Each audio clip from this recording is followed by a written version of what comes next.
Hello everyone, welcome to Engineers Adda guys. DFCCIL की vacancies आपको देखने को मिल चुकी हैं और ये जो नई वैकेंसीज आई हैं इसका सिलेबस जानना सबको मतलब अंदर से जिज्ञासा होगी कि किस तरीके से प्रिपरेशन स्टार्ट करें, क्या इसका पर्टिकुलर सिलेबस रहने वाला है।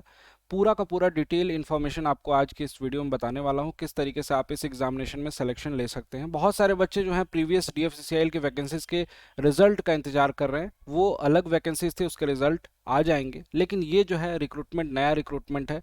बहुत सारे लड़कों का ऐसा कहना था कि सर वो वैकेंसीज क्या कैंसिल हो गई हैं और ये वैकेंसीज नहीं आई हैं। नहीं, ऐसा कुछ नहीं है गाइज, ये बिल्कुल फ्रेश वैकेंसीज हैं और इन वैकेंसी में क्या क्या पढ़ना है आपको, किस तरीके से अपनी प्रिपरेशन करनी है, उसको लेकर आज की ये वीडियो है।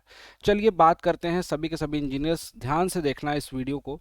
सबसे पहले मैं स्टार्ट करता हूँ डेट से। देखो, क्लासेस के बारे में, बैचेस के बारे में आपको इन्फॉर्म कर दूंगा, लेकिन इम्पॉर्टेंट ये है कि यहाँ पे सबसे ज़्यादा इंपॉर्टेंट जो होती है डेट।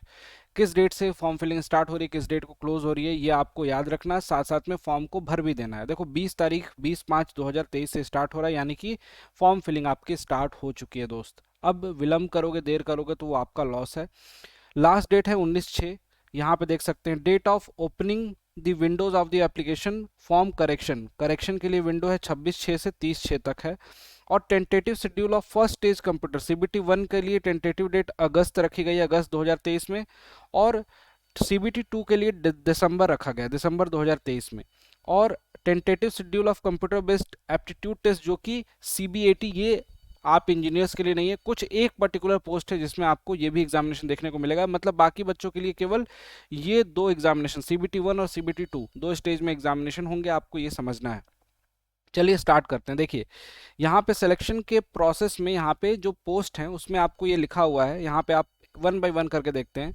जो एग्जीक्यूटिव सिविल की पोस्ट है, इलेक्ट्रिकल की पोस्ट है, इन दोनों ही पोस्ट में यहाँ पे देखिए सीबीटी 1 और सीबीटी 2 पे टिक लगा हुआ है और सीबीएटी जो बोल रहा था वो इसमें नहीं है। ठीक, उसके बाद डॉक्यूमेंट वेरिफिकेशन होगा और उसके बाद फाइनली मेडिकल टेस्ट होकर आपकी ज्वाइनिंग हो जाएगी। ये प्रोसेस होता है।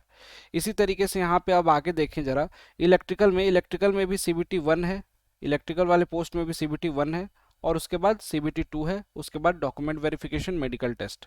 इसी तरीके से जूनियर एग्जीक्यूटिव की पोस्ट जो है मैकेनिकल की है, टेलीकम्युनिकेशन की है। यहाँ भी आप एग्जीक्यूटिव के बाद जूनियर एग्जीक्यूटिव की पोस्ट में भी सीबीटी 1 और सीबीटी 2 आप देख सकते हैं यहाँ पे। उसके बाद document verification and medical test. ये प्रोसेस से गुजरना पड़ेगा। मतलब 4 प्रोसेस हैं जिसमें से 2 प्रोसेस आपके लास्ट में होंगे आफ्टर सिलेक्शन। ये 2 एग्जामिनेशन होंगे, सीबीटी 1 और सीबीटी 2, सीधी सी बात है। ठीक, बाकी मेडिकल डॉक्यूमेंट वेरिफिकेशन तो हर एग्जामिनेशन में होता है। अब यहाँ पे इन पर्टिकुलर पोस्ट के लिए जो इंडिकेटिव सिलेबस है उसको समझने से पहले जान लेते हैं कि यहाँ पे एज का क्राइटेरिया दोनों में देखो 18 से 30 साल तक की एज रखी गई है। कैटेगरी वाइज आपको रिलैक्सेशन भी मिलने वाले हैं। एग्जीक्यूटिव, जूनियर एग्जीक्यूटिव दोनों पोस्ट में एज का कैलकुलेशन जो होगा वो 1/7/2023 को होगा। ठीक, मैक्सिमम आपकी एज 30 वर्ष से ज़्यादा नहीं होनी चाहिए। आगे देखिए स्कीम ऑफ एग्जामिनेशन। अब एग्जामिनेशन स्कीम में इन्होंने बोला कि सर यहाँ पे देखिए दो पोस्ट के दो शिफ्ट में एग्जामिनेशन जो होंगे, इसमें सीबीटी 1 जो होगा एंड सीबीटी 2 होगा। ठीक, 2 स्टेजेस में। The standard of the question for the 1 and 2 stage CBT will be generally in the conformity with the educational standard prescribed for the post। जो उस पोस्ट के लिए जो क्वालिफिकेशन मांगी गई है उस पोस्ट के हिसाब से आपको क्वालिफिकेशन और डिटेल नोटिफिकेशन पे वीडियो मिल चुकी है जिसमें डिप्लोमा बीटेक वाले एलिजिबल हैं।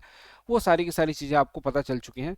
यहाँ पे नेगेटिव मार्किंग भी रखा गया है 1/4 की, 1/4 की नेगेटिव मार्किंग रखी गई है। यहाँ पे ये भी लिखा हुआ है there shall be negative marking in first and second CBT both. ठीक है, दोनों जगह पे।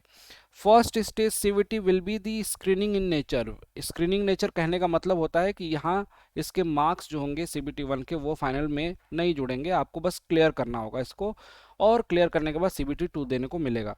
The score normalised score in first stage CBT shall be used only for shortlisting the candidate. केवल शॉर्ट लिस्ट करेंगे कैंडिडेट्स को और CBT 2 देने का मौका मिलेगा। The total number of candidate shortlisted for the next stage of the selection process will be as per the detail given below. उसमें भी दिया हुआ है कि कितने गुना बच्चों को ये लोग सेलेक्ट करेंगे, वो भी इन्होंने दे रखा है।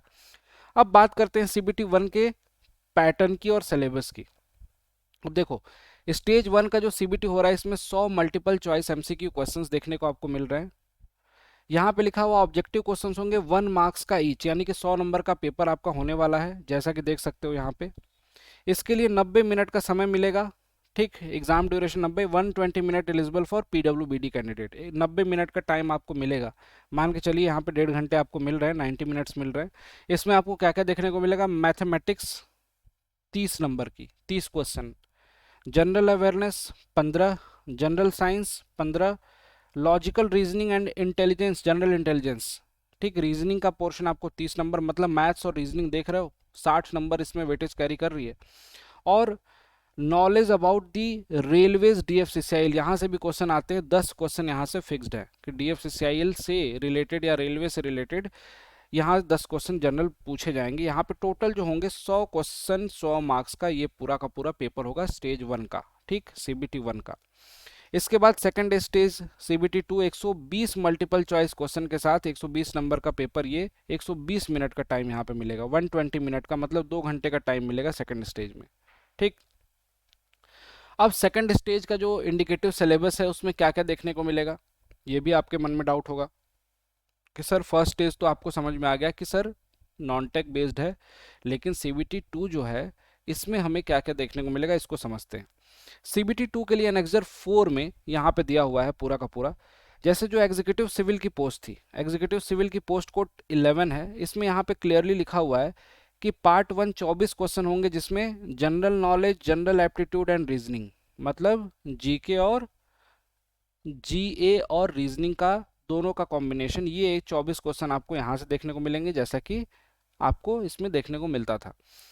पार्ट 2 जो होगा इसमें 96 क्वेश्चन होंगे, वो इंजीनियरिंग बैकग्राउंड से जो स्टूडेंट होंगे, देखिए यहाँ पे engineering and soil mechanics, structural analysis, building and building material, concrete में RCC, PSC, MCC and steel structure design, soil mechanics foundation, ये पूरा का पूरा syllabus, foundation engineering, public health engineering, transportation, hydraulic, hydrology और structural engineering, drawing, estimation and serving. यहाँ पे देखो ये पूरा का पूरा सिविल इंजीनियरिंग का सिलेबस लिखा हुआ है एग्जीक्यूटिव पोस्ट के लिए। गाइस देखो इसको अच्छे से समझ लेना, सारे ही सब्जेक्ट ऑलमोस्ट लिखे हुए हैं, ऑलमोस्ट सारे सब्जेक्ट यहाँ पे लिखे हुए हैं, लेकिन यहाँ पे कुछ सब्जेक्ट मेंशन नहीं है।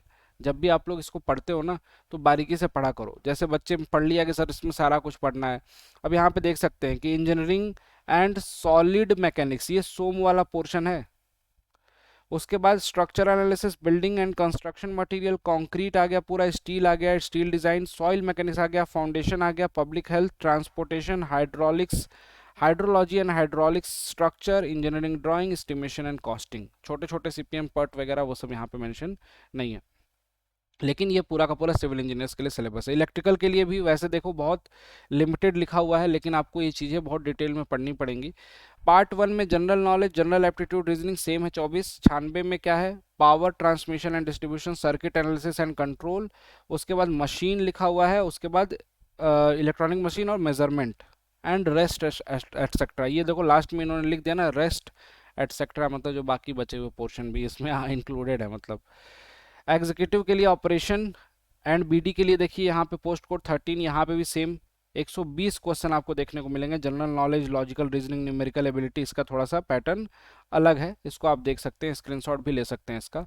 यहाँ पे ये पूरा पोर्शन आपका देखने को मिलेगा। इसके बाद बात करें जूनियर एग्जीक्यूटिव की, जूनियर एग्जीक्यूटिव में इलेक्ट्रिकल के देखिए 60 और 60, पार्ट 1 60 क्वेश्चन, पार्ट 2 60 क्वेश्चन, यहाँ पे पैटर्न चेंज हो गया, 120 क्वेश्चन है लेकिन 60-60 में बांट दिया गया। 60 में आपका क्या है, general knowledge, numerical ability, general aptitude, reasoning, general science, ये पूरा का पूरा बिल्कुल फर्स्ट पेपर की तरह ही है। पार्ट 2 में electrical circuit, field signal system, electronic machine, power system, control system, electrical and electronics measurement, analogue and digital electronics, power electronics and देखो ये ड्राइव्स, ये पूरा का पूरा पोर्शन आपको यहाँ पे दिया हुआ है। इसी तरीके से junior executive signal and telecommunication का ये पूरा सिलेबस है 60-60, मतलब एग्जीक्यूटिव वाली पोस्ट में आपको इस तरीके से 24 और 96 इस तरीके से दिया गया है, और जूनियर एग्जीक्यूटिव में 60 और 60 का वेटेज दिया गया है। इस तरीके से आपके एग्जामिनेशन को यहाँ पे कंडक्ट कराया जाएगा। तो आपके दिमाग में ये चीज़ बहुत अच्छे से क्लियर हो गई होगी कि सर अगर हमें एग्जीक्यूटिव पोस्ट के लिए जाना है तो हमें टेक्निकल सब्जेक्ट पे बहुत अच्छे से कमांड होनी चाहिए। पेपर 1 के लिए नो डाउट आपको नॉन टेक्निकल बहुत अच्छे से पढ़ना है, लेकिन पेपर 2 में 96 क्वेश्चन आपको देखने को मिल रहे हैं टेक्निकल पोर्शन से। जूनियर एग्जीक्यूटिव में आपको दोनों को बैलेंस लेके चलना है, 60-60 का बैलेंस यहाँ पे है, नॉन टेक टेक्निकल, तो इक्वल वेटेज के साथ यहाँ पे दोनों ही पोर्शन को स्ट्रॉन्ग करना है। मैं तो कहूँगा हर एक एस्पिरेंट को, चाहे नॉन टेक पढ़ रहे हो चाहे टेक्निकल, ऐसा पढ़ो कि एक सिंगल क्वेश्चन आपका छूटे ना। इसके लिए डेडिकेटेड क्लासेस भी अवेलेबल हैं अड्डा 24/7 के एप्लीकेशन पे। मैं कहता हूँ कि आप अगर यूट्यूब पे भी जुड़ रहे हो, सिविल इंजीनियरिंग ब्रांच है, आप सिविल इंजीनियरिंग धीरे धीरे सीख रहे हो, तो 8 बजे डेली मैं यूट्यूब पे क्वेश्चन की प्रैक्टिस करा रहा हूँ। आपको DFCCIL भी कराऊंगा, SSC JEE की प्रैक्टिस कराऊंगा। सारे ही एग्जामिनेशन के क्वेश्चन जब प्रैक्टिस करोगे, ऑब्वियस सी बात है, आपको पता होगा कि हर एग्जामिनेशन में सर कभी उस एग्जामिनेशन के क्वेश्चन आ जाते हैं ऑब्जेक्टिव, कभी उस एग्जामिनेशन के। तो ऑब्जेक्टिव क्वेश्चन की ताबड़तोड़ प्रैक्टिस करनी है तो 8 बजे डेली शाम का टाइम याद रखना सिविल इंजीनियर्स के लिए इंजीनियर्स अड्डा पे है। बाकी मैं एक्स्ट्रा आपको क्या बोलना चाहता हूँ, इस DFCCIL वैकेंसीज के लिए एक प्रॉपर व्हाट्सएप ग्रुप क्रिएट किया गया है, जिसमें आपको समय समय पे अपडेट दी जाएंगी, प्रोवाइड कराई जाएंगी। और साथ ही साथ जो बच्चे नए हैं, जो बच्चे बिल्कुल बेसिक से अपनी प्रिपरेशन स्टार्ट करना चाहते हैं, उनके लिए डेडिकेटेड प्रॉपर बैच अवेलेबल है। बहुत ही ज़्यादा अफोर्डेबल है, बहुत मिनिमम प्राइस में अवेलेबल है। 2400-2500 का बैच है, जिसमें आपको पूरी क्लासेस, जो सिलेबस है एग्जीक्यूटिव का, पूरी क्लासेस आपको इसमें मिल जाती है। कंप्लीट लाइव बैच है। इस पर्टिकुलर बैच को ज्वाइन कर सकते हैं आप लोग। DFCCIL एग्जीक्यूटिव सिलेक्शन बैच नाम से है सिविल इंजीनियरिंग का। इसमें मैकेनिकल का भी बैच है, जूनियर एग्जीक्यूटिव का। ठीक, ये एग्जीक्यूटिव सिलेक्शन बैच है। इसी तरीके से आपको किसी भी पर्टिकुलर बैच में एनरोल करना है खुद को, तो आपको सिंपल सा है, अड्डा 24/7 का एप्लीकेशन डाउनलोड करना है। डाउनलोड करने के बाद आपको क्या करना है, कूपन कोड में ये कूपन कोड अप्लाई करना है। जैसे ही कूपन कोड Y293 अप्लाई करते हैं, आपको लोवेस्ट प्राइस में ये बैचेस मिल जाते हैं। तो आपको कुछ नहीं करना यार, अगर आपको गाइडेंस में रह के पढ़ाई करनी है तो सीधा सीधा जाइए, ऐप डाउनलोड कीजिए, डिस्क्रिप्शन में लिंक है अड्डा 24/7, उसमें AE एंड JEE एग्जाम्स में जाइए। जाने के बाद आपको DFCCIL दिखाई देगा, DFCCIL सर्च कर लीजिएगा स्टोर पे, और DFCCIL सर्च करोगे तो ये सिविल का बैच, यहाँ मेरी फोटो लगी होगी, इस पर्टिकुलर बैच में आपको पूरा का पूरा पोर्शन मिल जाएगा। आपको बस करना क्या है, डिस्काउंट कूपन कोड परचेज करने से पहले, पेमेंट करने से पहले ये कूपन कोड अप्लाई जरूर करना है, ताकि आपको ये मिनिमम प्राइस में मिल सके। ठीक है, क्योंकि एक बार पेमेंट कर दिया तो उसके बाद आप ऑब्वियस सी बात है बैच ज्वाइन कर लोगे। मिनिमम प्राइस में अगर आपको ज्वाइन करना है तो you can use Y293 discount code. और गाइज देखो, मैं सबसे एक ही बात बोलूँगा कि चाहे किसी भी पोर्शन को आपको स्टार्ट करना है, नॉन टेक हो टेक्निकल हो, ऐसा कभी नहीं कर सकते हो कि पहले इसको कर लिया फिर उसको कर लिया।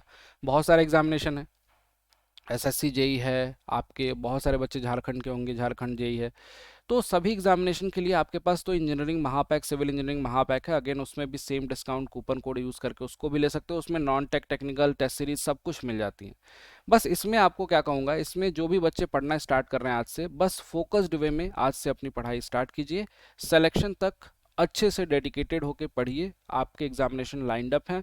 बस अपने वीक पोर्शन पे आपको काम करना है। जिनको लगता है कि उनकी पढ़ाई हो चुकी है, केवल यूट्यूब पे क्लासेस करनी है, तो यूट्यूब पे जुड़िए, क्वेश्चंस की प्रैक्टिस कीजिए। Thank you so much, bye bye, take care, मिलता हूँ आपसे नेक्स्ट वीडियो में। Thank you.